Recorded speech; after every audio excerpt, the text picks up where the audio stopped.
브레튼우즈에서 달러는 세계 기준이 됐습니다. 페트로달러는 그 달러에 석유를 연결했고 오일쇼크는 자원이 어떻게 무기가 되는지를 보여줬습니다. 히토리와 반도체는 기술이 새로운 권력이 되었음을 증명했고 1대1로와 우크라이나는 땅과 가스관이 어떻게 권력이 되는지 보여줬으며 호르무즈와 파나마는 길목을 지배하는 자가 세계를 움직인다는 사실을 보여줬습니다. 그리고 오늘 이야기할 플라자 합의는 환율조차 국가 권력의 무기가 될 수 있다는 사실을 증명한 사건입니다.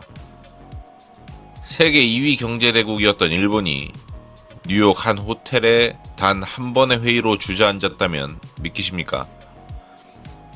그리고 과거 그 일본을 눌렀던 미국이 40년이 지난 지금은 정반대로 일본을 부양해주고 있는 건 왜일까요? 이 질문의 답을 따라가다 보면 우리는 결국 같은 결론에 다다르게 됩니다. 바뀐 것은 미국이 아니라 지금의 세계 질서라는 것을 말이죠. 여기 흥미로운 사실이 하나 있습니다. 1985년 미국은 일본을 주저앉히기 위해 온갖 수단을 동원했습니다. 지금은 상상하기 어렵지만 당시 일본은 미국 사회 전체가 두려워하던 이름이었습니다. 그리고 지금 2026년의 미국은 정반대로 일본을 지키기 위해 움직이고 있죠. 같은 나라, 같은 통화, 심지어 비슷한 문제. 그러니까 엔화 환율 문제를 두고 미국의 태도가 40년 만에 완전히 뒤집힌 것입니다. 한번 상상해 보십시오. 1985년에 워싱턴의 한 관료가 40년 뒤 미국이 일본의 통화를 지키기 위해서 애쓸 것이라고 말했다면 아마 아무도 믿지 않았을 겁니다. 당시 미국에게 일본은 강력한 라이벌이자 반드시 눌러야 할 상대였기 때문입니다. 대부분의 사람들은 이 이야기를 들으면 플라자 합의라는 사건 하나만 떠올립니다. 1985년 뉴욕의 한 호텔에서 5나라가 모여 서명한 종이 한 장이 세계 2위 경제대국이었던 일본을 무너뜨렸다는 이야기입니다. 대부분의 유튜브나 방송에서도 이 이야기는 이 정도로만 단순화되어 다뤄지죠. 호텔 하나, 서명 하나, 그리고 몰락. 극적이고 기억하기 쉬운 서사니까요. 하지만 이 이야기는 절반만 맞고 절반은 지나치게 단순합니다. 진짜 흥미로운 질문은 따로 있습니다. 왜 과거에 미국은 일본을 눌렀는데 2026년에는 일본을 지켜야 할 동맹으로 보고 있는 것인가? 미국이 갑자기 마음을 바꾼 것일까요?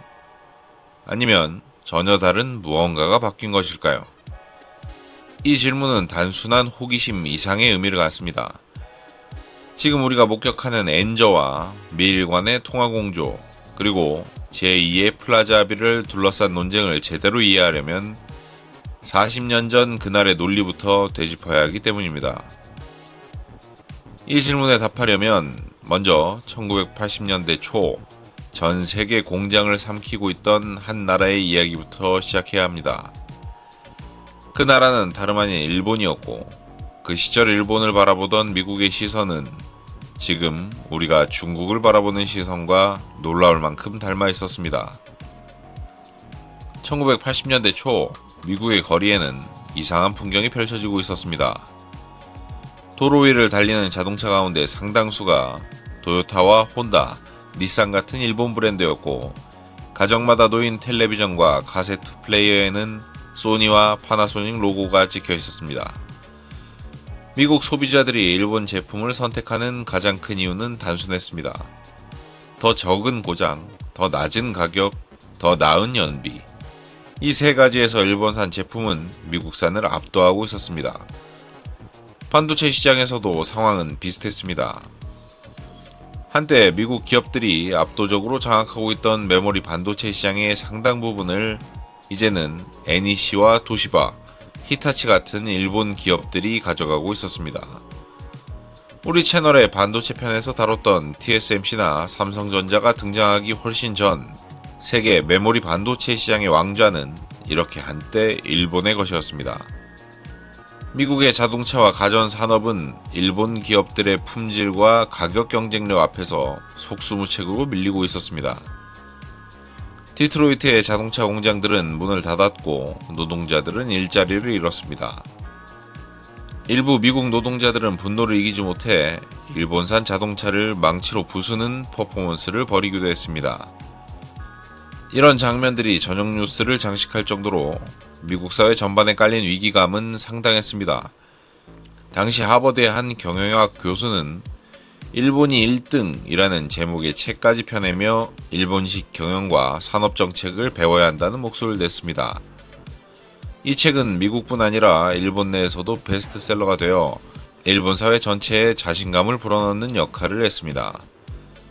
미국 내 여론조사에서는 머지않아 일본이 미국을 제치고 세계 최대 경제 대국이 될 것이라고 내다보는 응답이 상당한 비중을 차지할 정도였죠. 지금 돌이켜보면 낯설게 느껴지지만 1980년대 중반 당시에는 이런 전망이 그리 허황된 이야기로 들리지 않았습니다. 이 시기 미국 의회에는 일본 제품에 높은 관세를 매기자는 법안이 수십 건씩 올라왔고 재팬 배싱, 즉 일본 때리기라는 말까지 등장했습니다. 숫자로 보면 이 불만은 과장이 아니었습니다. 1985년 미국의 대일 무역 적자는 사상 최대 규모로 불어나 있었고 미국 전체 무역 적자의 상당 부분을 일본 한 나라가 차지하고 있었습니다. 일본은 이 시기 미국의 자동차와 철강, 반도체와 공작 기계를 내다 팔면서 막대한 흑자를 쌓아갔고 이 흑자로 벌어들인 달러는 다시 미국 국채와 부동산으로 흘러들어가며 몸집을 불려나갔습니다. 록펠러 센터 같은 뉴욕의 상징적인 건물들을 일본 기업들이 사들이기 시작하면서 미국인들 사이에서는 일본이 미국을 사들이고 있다는 위기감마저 퍼지고 있었죠.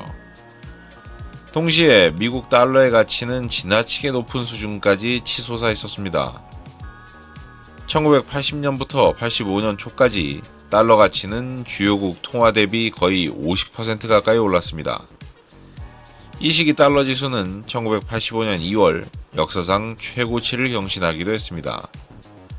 강한 달러는 미국 수출품을 비싸게 만들었고 반대로 수입품은 상대적으로 싸게 만들었죠.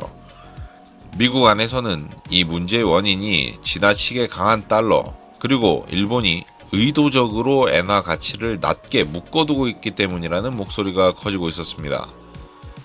실제로 당시 미국 의회 청문회에는 여러 경제학자와 기업인들이 출석해 엔화가 실제 가치보다 20%에서 30%가량 저평가되어 있다는 분석을 내놓기도 했습니다.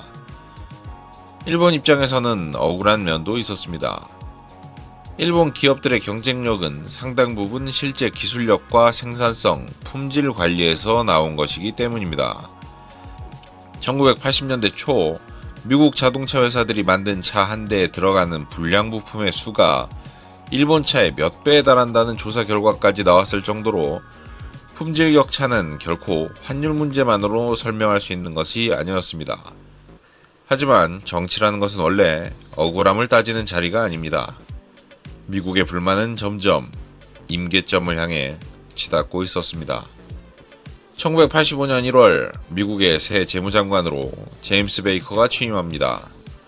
그는 원래 백악관 비서실장 출신으로 정통 경제 관료라기보다는 정치적 감각이 뛰어난 전략가로 평가받는 인물이었습니다.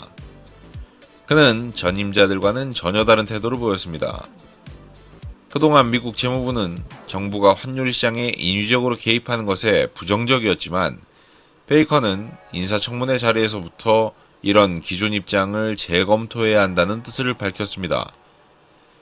이는 레이건 행정부 1기의 자유방임적 시장주의 노선에서 한 발 물러서는 상당히 큰 정책 전환이었죠. 전임 재무장관인 도널드 리건은 시장에 대한 정부 개입을 거의 신성불가침의 영역처럼 여겼던 인물이기에 이 변화는 워싱턴 정가에서도 적잖이 화제를 모았습니다. 베이커는 백악관에서 실용주의자로 이름난 인물이었고 무역 적자 문제를 이대로 방치하면 의회에서 훨씬 더 거친 보호무역 법안이 통과될 수 있다는 것을 잘 알고 있었습니다. 실제로 당시 의회에는 일본을 비롯한 무역 흑자국들의 일방적으로 높은 관세를 매기자는 법안들이 초당적인 지지를 받으며 쌓여가고 있었습니다. 민주당과 공화당을 가리지 않고 의원들이 이런 법안에 서명하는 모습은 무역 문제가 더 이상 경제 정책의 영역이 아니라 정치적 생존의 문제로 번지고 있다는 뜻이었죠.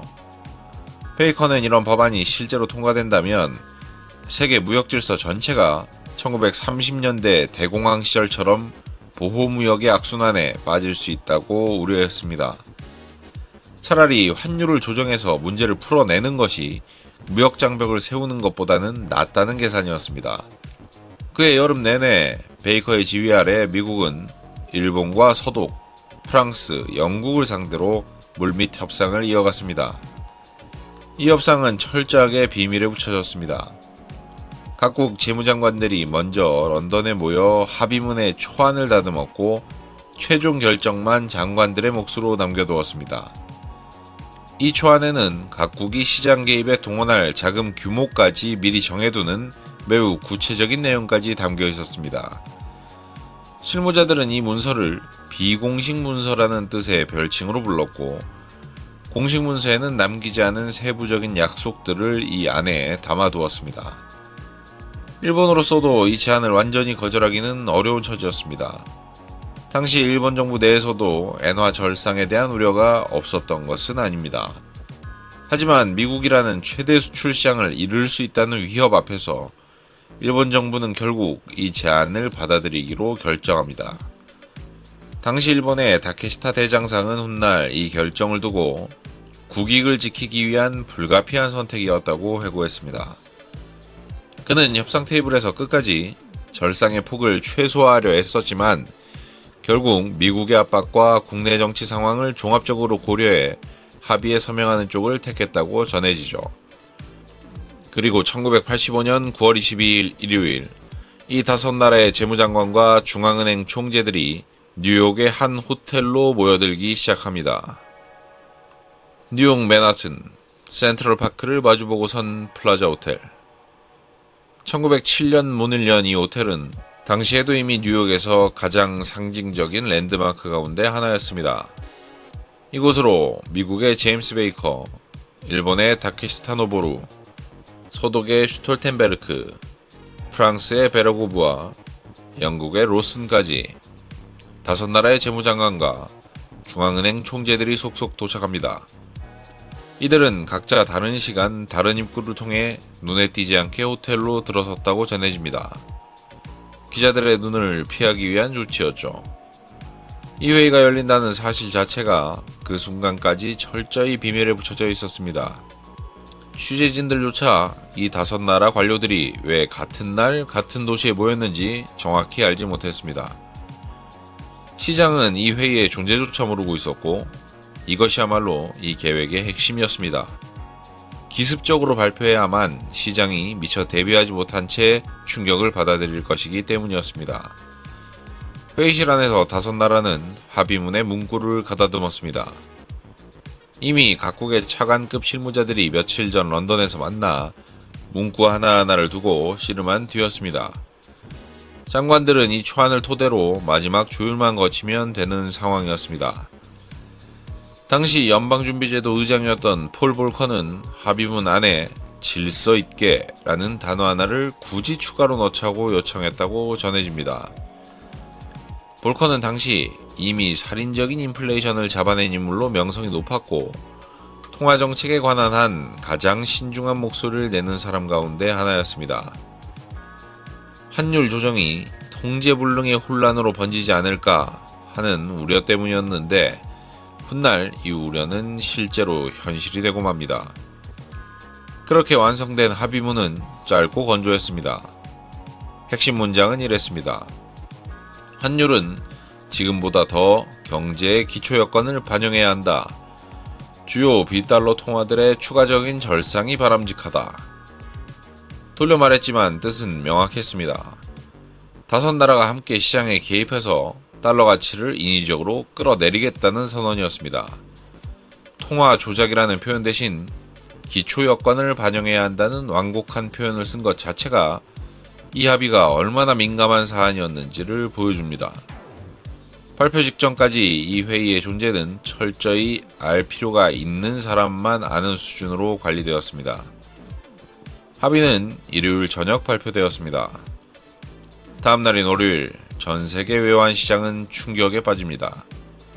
뉴욕과 도쿄, 런던의 외환 딜러들은 월요일 개장과 동시에 쏟아지는 매도 주문 앞에서 정신을 차리기 힘들 정도였습니다. 발표 전 1달러에 240엔이었던 환율은 불과 일주일 만에 216엔까지 떨어집니다. 10%에 가까운 절상이었습니다. 각국 중앙은행들이 일제히 달러를 팔고 엔화와 마르크화를 사들이는 개입에 나서면서 시장은 빠르게 새로운 균형점을 찾아가기 시작했습니다. 당초 5나라가 준비했던 개입 자금은 상당한 규모였지만 실제로는 시장이 워낙 빠르게 반응한 덕분에 예정된 자금의 일부만 쓰고도 목표를 달성할 수 있었습니다. 시장에 던진 신호 하나만으로 실제 자금을 다 쓰기도 전에 흐름을 바꿔낸 셈이었죠. 그 해가 끝날 무렵 엔화는 200선까지 올라섰고 이후로도 절상은 좀처럼 멈추지 않았습니다. 1988년 무렵에는 환율이 120엔대까지 떨어지면서 불과 3년 사이 엔화 가치는 거의 2배로 뛰어올랐습니다. 이는 5나라가 애초에 합의했던 목표치인 10에서 12% 절상을 몇 배나 뛰어넘는 수준이었습니다. 미국이 원했던 그림이 정확히 현실이 된 순간이었습니다. 그런데 절상은 미국이 원했던 수준을 넘어 계속되었고 이번에는 거꾸로 달러가 지나치게 떨어지는 것을 우려하는 목소리가 커졌습니다. 결국 1987년 2월 이번에는 파리의 루브르 박물관에서 같은 5나라 그리고 이탈리아와 캐나다까지 더해 새로운 합의를 맺습니다. 이번에는 반대로 더 이상의 달러 하락을 막고 환율을 안정시키자는 내용이었습니다. 불과 1년 반 만에 세계는 달러를 끌어내리는 합의에서 달러를 떠받치는 합의로 방향을 바꿔야 했던 셈입니다. 이 사실 하나만 보아도 환율이라는 것이 한번 방향을 잡으면 얼마나 관성을 가지고 움직이는지 그리고 그 관성을 되돌리는 일에 얼마나 많은 국제 공조를 필요로 하는지 짐작할 수 있습니다. 그런데 바로 이 지점에서 아무도 예상하지 못한 이야기가 시작됩니다. 엔화 가치가 2배로 뛰자 일본 수출 기업들은 당장 비상이 걸렸습니다. 같은 물건을 팔아도 달러로 버는 돈의 가치가 절반 가까이 줄어드는 셈이었기 때문이죠. 토요타와 혼다 같은 자동차 업체들은 미국 현지에 직접 공장을 짓는 방식으로 환율 부담을 피해가려 했고 전자업체들은 생산기지를 인건비가 싼 동남아로 옮기기 시작했습니다. 이 시기 세워진 일본 자동차 회사들의 미국 현지 공장은 이후 수십 년간 미국 중서부 지역 고용의 중요한 축으로 자리 잡게 됩니다. 역설적으로 이 과정에서 일본 기업들은 세계 곳곳에 생산기지를 두는 다국적 기업으로 거듭나게 되는 계기를 맞기도 했습니다. 훗날 이런 해외 이전이 일본 국내 제조업 공동화라는 또 다른 숙제를 낳게 되지만 이 시점에서는 우선 발등에 떨어진 불을 끄는 것이 급선무였습니다. 엔고 불황이라는 말이 나올 정도로 수출로 먹고 살던 일본 경제 전체에 경고음이 울렸습니다. 일본 은행은 이 충격을 완화하기 위해 기준금리를 5%에서 2.5%까지 낮춥니다. 당시 기준으로는 역대 최저 수준이었습니다. 이 금리는 1987년 2월부터 1989년 5월까지 무려 2년이 넘게 그대로 유지되었습니다. 돈을 이렇게 오래, 이렇게 많이 풀어놓으면 그 돈이 어디론가는 흘러가야 하죠. 이 시기 일본에서 그 돈이 흘러간 곳은 부동산과 주식이었습니다. 은행들은 앞다투어 땅을 담보로 대출을 내주었고 기업들은 본업보다 부동산과 주식 투자로 얻는 수익에 눈을 돌리기 시작했습니다. 이런 재테크 열풍에는 자이테크라는 이름까지 붙었습니다. 한창 때는 일본 상장기업 이익의 절반 가까이가 본업이 아니라 이런 금융투자에서 나왔다는 추산까지 있을 정도였죠. 제조업체들조차 공장을 돌리는 것보다 남는 자금으로 주식과 채권을 굴리는 쪽이 훨씬 손쉽게 이익을 내는 방법이라는 것을 깨달아가고 있었습니다. 1989년 말 증권사 애널리스트들을 상대로 한 조사에서는 응답자 대다수가 당시 니케이 지수 수준이 결코 고평가된 것이 아니라고 답했다는 기록도 남아 있습니다. 시장에 몸담은 전문가들조차 이 버블이 버블이라는 사실을 알아차리지 못하고 있었던 셈입니다. 은행들 사이의 대출 경쟁도 이 열기에 기름을 부었습니다. 금융 자유화로 대기업들이 은행을 거치지 않고도 직접 자금을 조달할 수 있게 되자 은행들은 이제 중소기업과 부동산 담보 대출로 눈을 돌리며 공격적으로 몸집을 불려나갔습니다. 특히 지방은행과 신용조합들은 대기업 고객을 잃은 자리를 메우기 위해 담보 가격의 100% 때로는 그 이상까지 대출을 내주는 경쟁에 뛰어들었습니다. 땅값은 미친 듯이 치솟았습니다. 도쿄 긴자거래 땅값은 3.3세제곱미터, 즉 한 평당 수억 원을 넘어섰고 한때는 도쿄 왕궁부지 하나의 이론적 가치가 미국 캘리포니아주 전체의 부동산 가치를 넘어선다는 계산까지 나왔습니다. 1999년 기준으로는 일본 전체의 땅값이 미국 전체 땅값의 4배에 달한다는 추산까지 나올 정도였습니다. 일본 열도 전체의 땅을 팔면 미국 땅을 통째로 4번 살 수 있다는 뜻이었죠. 기업들은 골프장 회원권 하나에 몇억 원을 쏟아부었고 개인들은 실거주가 아니라 되팔기 목적으로 별장과 아파트를 사들였습니다. 니케이 주가지수는 1989년 12월 38,957이라는 사상 최고치를 찍습니다. 세상 모든 것이 오르기만 할 것 같던 시절이었습니다. 그러나 이 버블을 두고 단순히 플라자 합의 때문에 일본이 망했다라고 단정하는 것은 지나치게 단순화한 이야기입니다. 실제로 버블을 만든 것은 플라자 합의 자체가 아니라 그 이후 일본 은행이 내린 선택에 달려 있었기 때문이었죠. 즉 지나치게 오래, 지나치게 낮은 금리를 유지한 것이었습니다. 엔고라는 압박에 대응할 방법은 여러 가지가 있었습니다. 산업 구조를 재편하거나 내수를 키우거나 금리를 신중하게 조절하는 방법도 있었습니다. 그런데 일본은 가장 손쉬운 길, 즉 돈을 풀어 경기를 떠받치는 방식을 너무 오래 사용했습니다. 여기에 부동산 관련 세제, 느슨한 금융감독, 그리고 땅값은 절대 떨어지지 않는다는 사회 전체의 믿음까지 겹쳤습니다. 특히 당시 일본의 상속세와 토지에 관련된 세금은 담보 가치가 높은 부동산을 보유하는 쪽이 현금을 보유하는 쪽보다 세금 부담이 훨씬 적도록 설계되어 있어 너도 나도 빚을 내 땅을 사들이게 만드는 요인으로 작용했다는 지적도 있습니다. 플라자 합의가 방아쇠를 당긴 것은 맞지만 총알을 장전한 것은 일본 은행과 일본 정부 자신이었던 셈입니다.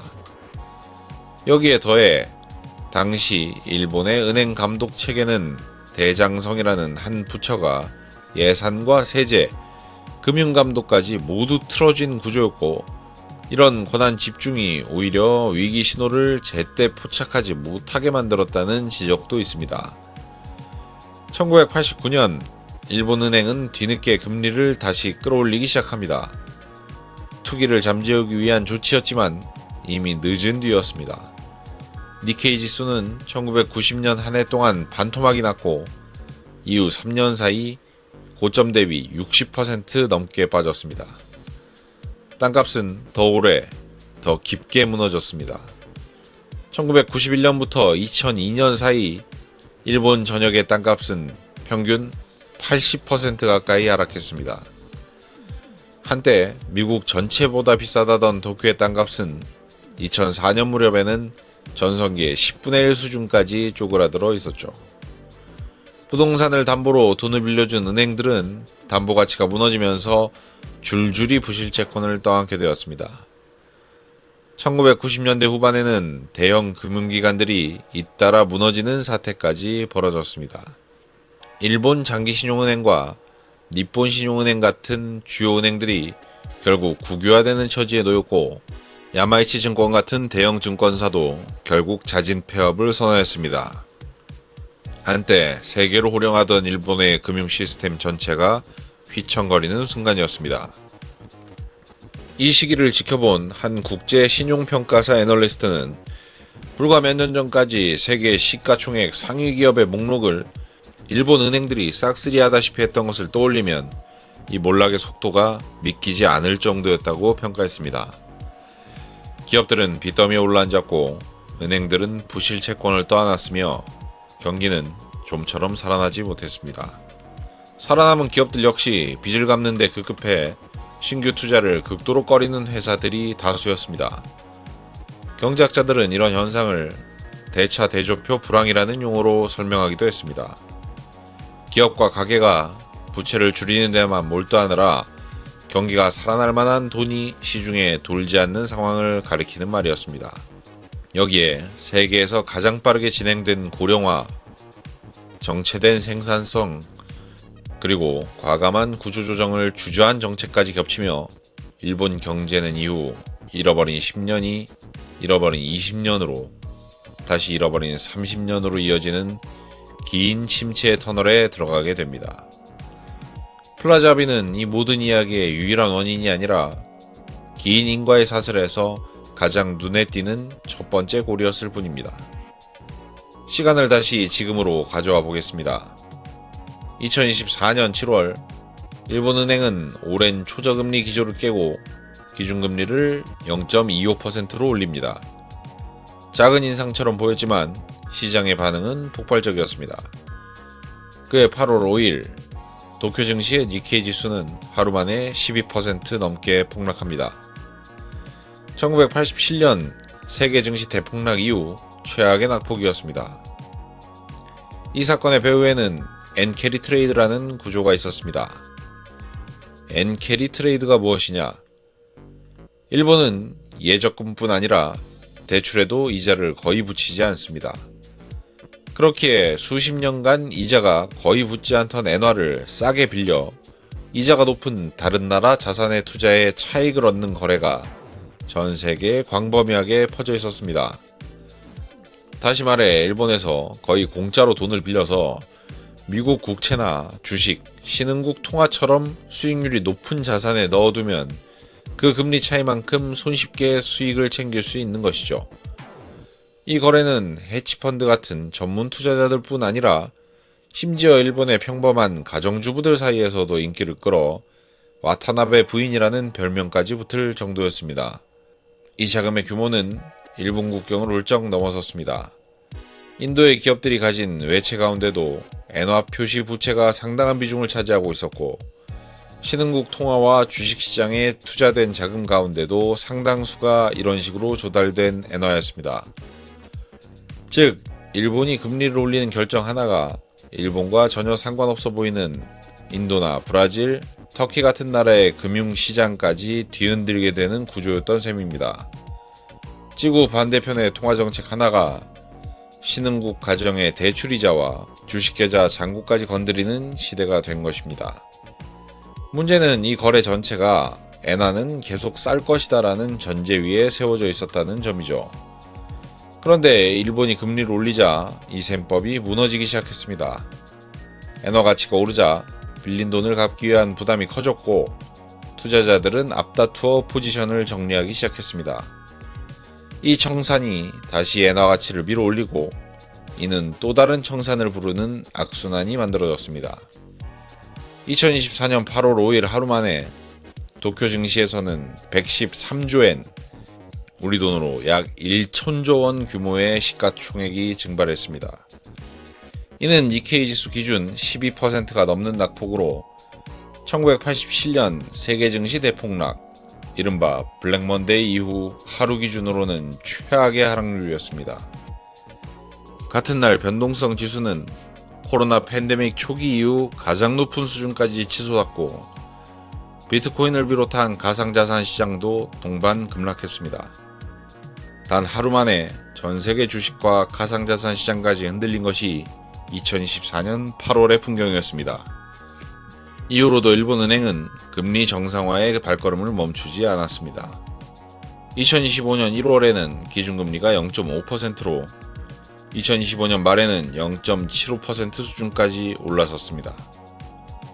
2007년 이후 가장 높은 수준이었습니다. 이 금리 인상의 배경에는 일본이 수십 년 만에 마주한 물가 상승이 있었습니다. 2025년 하반기 일본의 근원 물가 상승률은 3% 안팎을 기록하며 일본은행의 목표치인 2%를 40개월 넘게 웃도는 상태를 이어갔습니다. 여기에 임금 상승률도 30년 만에 가장 빠른 속도를 보이면서 일본은행은 이제 디플레이션이 아니라 오히려 지나친 물가 상승을 걱정해야 하는 낯선 처지에 놓이게 되었습니다. 수십 년간 물가가 오르지 않는 것이 당연했던 나라에서 이제는 물가가 너무 오르는 것을 걱정하게 된 셈이니 일본은행 내부에서도 이 상황을 낯설어하는 분위기가 역력했다고 전해지죠. 그런데 여기서 흥미로운 역설이 벌어집니다. 금리를 계속 올리는데도 엔화는 오히려 계속 약세를 보인 것입니다. 40년 전에는 금리 차이가 크게 벌어지면 돈이 그 나라로 몰려 통화 가치가 오르는 것이 상식이었지만 지금은 일본의 막대한 국가 부채, 고령화로 인한 성장 둔화 우려, 그리고 미국 자산 시장의 여전한 매력 때문에 금리를 올려도 엔화가 쉽사리 강세로 돌아서지 못하는 낯선 상황이 펼쳐지고 있었습니다. 2026년 여름 무렵 달러 대비 엔화는 한때 160엔대까지 밀려났습니다. 40년 전 플라자 합의로 200엔대까지 끌어올렸던 그 통화가 이제는 정반대로 지나치게 떨어지는 것을 걱정해야 하는 처지가 된 것입니다. 그리고 바로 현재인 2026년 8월 또 하나의 흥미로운 장면이 펼쳐지고 있습니다. 7월 말 163엔대까지 떨어졌던 엔화가 불과 며칠 사이 157엔대까지 빠르게 되돌아온 것입니다. 일주일 사이 4%에 가까운 변동폭으로 평소 환율 시장에서는 보기 드문 급격한 움직임이었습니다. 시장에서는 미국과 일본 당국의 조율된 지지, 즉 사실상의 공동개입 신호가 있었던 것 아니냐는 관측이 나오고 있습니다.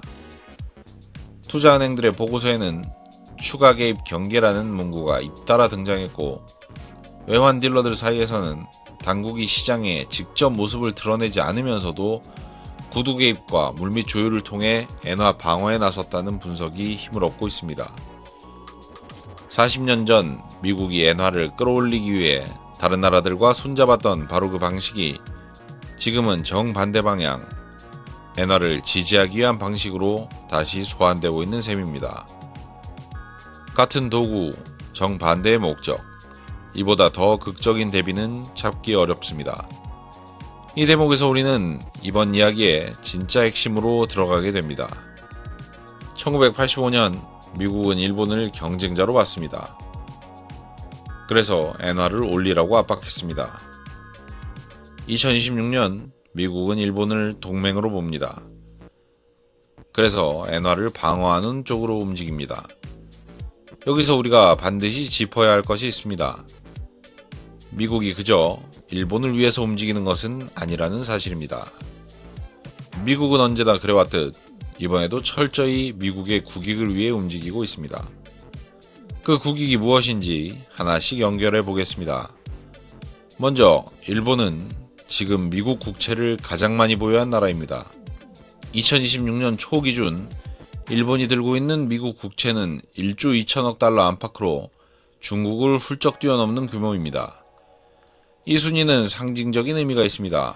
한때 중국은 오랫동안 미국 국채 최대 보유국 자리를 지켰지만 최근 몇 년 사이 이 자리에서 물러났고 대신 그 자리를 미국의 오랜 동맹인 일본이 채우고 있습니다.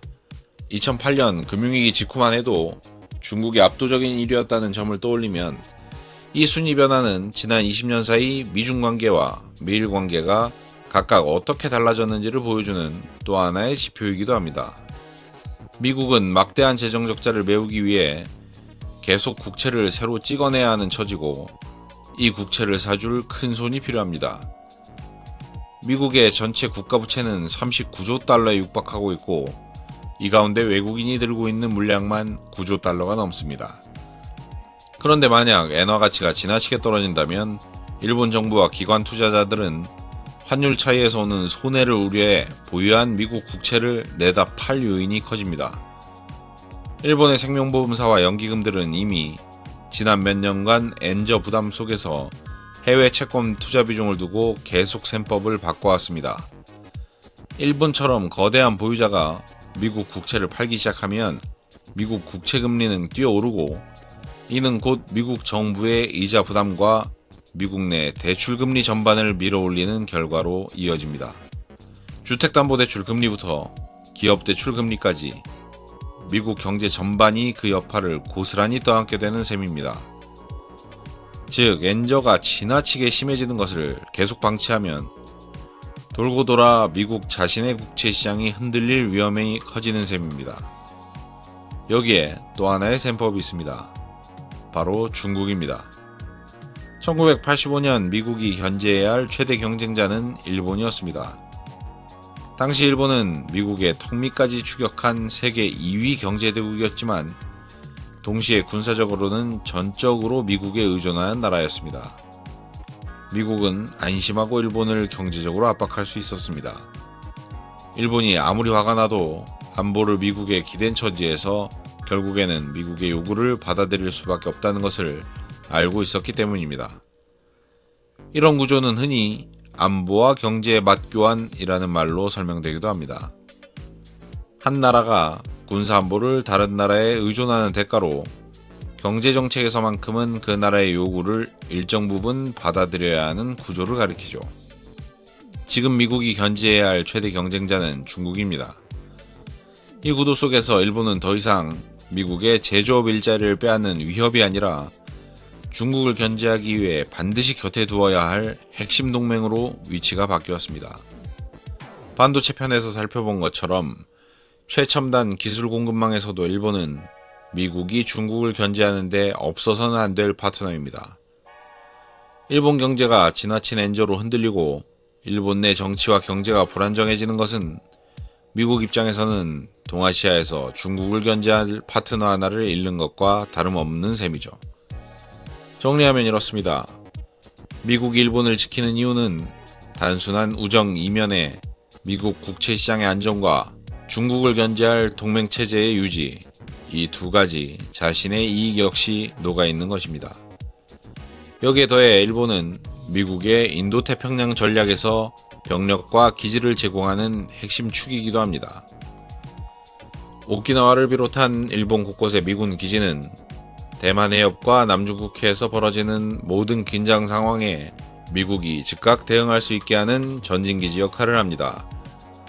만약 일본 경제가 극심한 엔저와 물가 상승, 정치적 혼란에 빠진다면 이 안보 파트너십 자체가 흔들릴 수 있습니다. 방위비를 늘려야 하는 일본 정부 입장에서도 안정된 경제 기반 없이는 이 부담을 감당하기 어렵습니다. 미국 입장에서는 결국 일본 경제의 안정이 곧 자신의 인도태평양 전략 전체의 안정과 직결되는 셈입니다. 미국은 일본을 사랑한 적도 미워한 적도 없습니다. 미국이 지킨 것은 언제나 자신의 국익이었을 뿐입니다. 이런 배경 속에서 최근 몇 년 사이 시장과 언론, 투자은행 사이에서는 이른바 제2의 플라자 합의 혹은 말어라고 합의라는 말까지 오르내리고 있습니다. 이 표현은 2024년 트럼프 행정부의 경제참모가 된 스티브 미란이 작성한 한 보고서에서 본격적으로 등장했습니다. 그는 원래 해치펀드에서 일하던 경제학자로 세계 무역 체제를 재구성하기 위한 사용자 안내서라는 제목의 글에서 이 구상을 제시했습니다. 이후 그는 실제로 트럼프 행정부의 경제자문위원회 위원장을 맡았고 나중에는 연방준비제도 이사로도 자리를 옮기게 됩니다. 이론과 실제 정책 결정권을 모두 손에 쥔 인물이 된 셈이죠. 그는 지나치게 높은 달러 가치가 미국 제조업을 어렵게 만든다고 지적하며 무역 상대국들과의 새로운 통화 조정 가능성을 제안했습니다.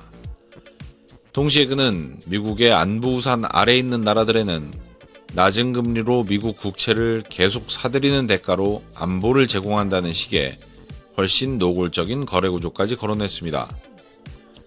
일각에서는 이 제안이 극단적으로 실현될 경우 외국이 보유한 미국 국채를 만기 100년짜리 무이자 채권으로 강제로 바꾸는 방안까지 거론된다는 분석도 나왔습니다. 이름은 플라자 호텔 대신 트럼프 대통령의 자택이 있는 마로라고를 빗대어 붙여졌습니다. 공교롭게도 트럼프는 1988년, 그러니까 플라자합이 불과 3년 뒤에 실제로 이 플라자 호텔을 사들여 한동안 소유했던 인물이기도 합니다. 다만 여기서 우리가 분명히 해야 할 것이 있습니다. 제2의 플라자합의가 실제로 열리고 있다고 단정할 수는 없습니다. 1985년과 지금은 조건 자체가 다릅니다. 당시 협상 대상국인 일본과 서독, 프랑스, 영국은 모두 미국의 군사안보 우산 아래에 있는 나라들이었고 그만큼 미국의 요청을 거절하기 어려운 처지였습니다. 당시 네 나라 영토 안에는 미국의 해외 군사기지 가운데 상당수가 자리하고 있었을 정도로 안보 의존도가 깊었습니다. 하지만 지금 미국의 최대 무역 상대이자 가장 다루기 힘든 상대인 중국은 미국의 안보 우산에 기대고 있는 나라가 아닙니다. 오히려 위안화 가치를 절상하라는 미국의 요구를 자국의 수출 경쟁력을 지키기 위해 계속 거부할 명분과 힘을 모두 갖추고 있습니다. 그만큼 40년 전과 똑같은 방식의 다자합의를 끌어내기는 훨씬 어려운 여건입니다. 정확히 말하면 지금 벌어지고 있는 일은 공식적으로 서명된 제2의 플라자 합의가 아니라 관세 정책과 환율에 대한 발언, 그리고 때때로 나오는 조율된 시장 개입처럼 여러 갈래의 압박과 신호가 동시에 진행되는 과정에 가깝습니다. 일부 정책 제안들은 이미 부분적으로 현실화된 것처럼 보이기도 하지만 이것이 1985년 같은 하나의 극적인 서명으로 마무리될지는 누구도 장담할 수 없습니다. 다만 한 가지는 분명합니다. 40년 전 세계를 움직였던 그 질문, 즉 환율은 누가 정하는가라는 질문은 지금도 여전히 살아있다는 사실입니다. 플라자 합의는 뉴욕의 한 호텔에서 끝난 사건이 아닙니다. 지금 이 순간에도 외환 시장에서는 새로운 플라자 합의의 문법이 계속 쓰이고 있습니다. 이 이야기는 한국에도 낯설지 않은 교훈을 남깁니다. 플라자 합의 이후의 엔고로 일본 제품의 가격 경쟁력이 흔들리자 한국 자동차와 전자제품, 조선업은 일본이 내준 빈자리를 빠르게 파고들며 수출을 늘려나갈 수 있었습니다. 이른바 3저 호황, 즉 저달러, 저금리, 저유가가 겹치며 한국 경제가 크게 도약한 것도 바로 이 시기였습니다. 1986년부터 1988년 사이 한국은 사상 처음으로 경상수지의 흑자를 기록하며 고도 성장의 정점을 찍었습니다.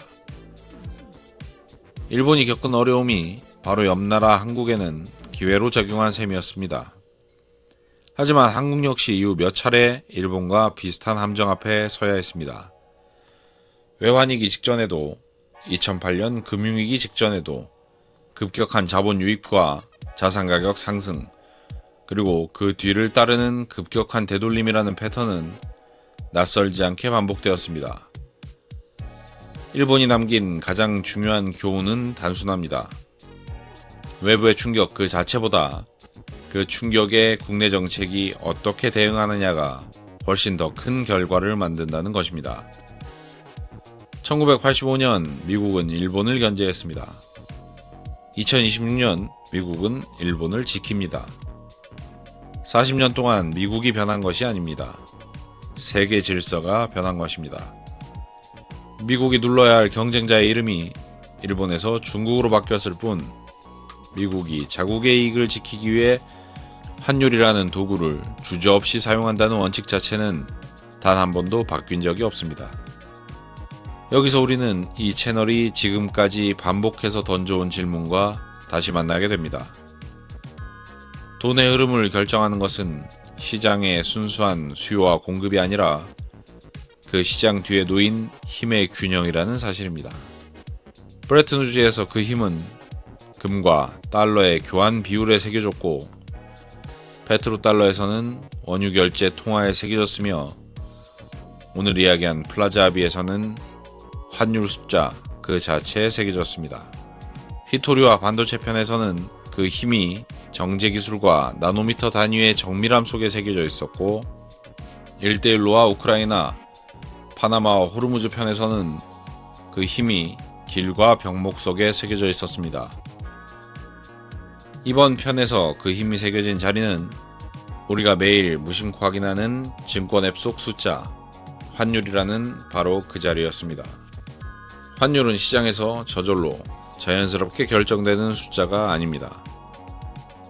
그것은 국가 간 힘의 균형이 매일, 매 순간 조용히 새겨지는 가격표입니다.